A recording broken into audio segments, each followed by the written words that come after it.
ચલો હવે આપણે જોઈએ પ્રશ્ન નંબર 3 બિંદુ આપેલા છે અહીંયા આપણે નામ આપી દઈએ A B અને C બિંદુ બરોબર ત્રણેય અસમરેખ છે તેમ પ્રસ્થાપિત કરો અસમરેખ છે એમ આપણે નક્કી કરવાનું બરોબર ચલો અહીંયા ઉદાહરણ તરીકે લઈએ A બિંદુ છે અહીંયા B બિંદુ છે અને અહીંયા C બિંદુ છે ધારો કે AB વચ્ચેનું અંતર 2 છે અહીંયા 3 છે તો AC નું અંતર કેટલું થાય 5 થાય બે ના લંબાઈનો સરવાળો કરો એ ત્રીજી લંબાઈ જેટલો થવો જોઈએ તો સમરેખ કહેવાય નકર કહેવાય A તરીકે શું લઈશું 1 અને 5 B તરીકે લઈશું 2 અને 3 અને C બિંદુ તરીકે -2 અને -11 એમાં x1 એટલે કે 1 અને y1 એટલે કે 5 x2 એટલે કે 2 અને y2 એટલે કે 3 x3 એટલે કે -2 અને y3 એટલે કે -11 ચલો હવે આપણે સૌપ્રથમ AB નું અંતર શોધવાનું AB નો સ્ક્વેર x1 - x2 નો સ્ક્વેર પ્લસ y1 - y2 નો સ્ક્વેર x1 એટલે કેટલા આવશે 1 માઇનસ x2 એટલે કે 2 નો સ્ક્વેર પ્લસ y1 એટલે 5 ને y2 એટલે 3 એનો સ્ક્વેર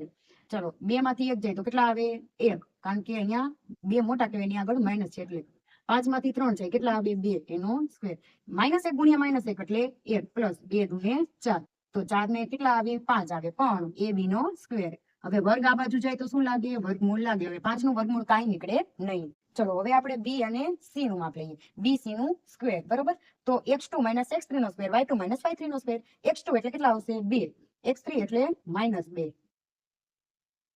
એનો સ્ક્વેર પ્લસ y2 એટલે કેટલા આવશે 3 અને y3 એટલે -11 એનો સ્ક્વેર ચલો 2 માઇનસ માઇનસ પ્લસ 2 નો square plus 3 minus minus plus 11 નો સ્ક્વેર 2 ને 2 4 નો સ્ક્વેર પ્લસ 11 અને 3 14 નો સ્ક્વેર 4 ગુણ્યા 4 ચલો 14 ગુણ્યા 14 એટલે 196 અને 16 કેટલા થાય 212 થાય બરોબર BC નો સ્ક્વેર સ્ક્વેર આ બાજુ જાય તો શું લાગે વર્ગમૂળ લાગે તો BC બરાબર વર્ગમૂળમાં 212 નું કઈ વર્ગમૂળ નીકળે ચલો હવે આપણે જોઈએ AC વચ્ચેનું અંતર x1 એટલે 1 અને અહીંયા C બિંદુમાં શું આવશે 3 આવશે એટલે આપણે અહીંયા 3 લીધા છે -2 એનો સ્ક્વેર y1 એટલે 5 -11 નો સ્ક્વેર ચલો હવે શું કરવાનું 1 માઇનસ માઇનસ પ્લસ 2 એનો square plus 5 minus minus plus અહીંયા 11 એનો સ્ક્વેર 2 ને 1 3 એનો સ્ક્વેર પ્લસ 11 ને 5 16 એનો સ્ક્વેર અહીંયા 3 ગુણ્યા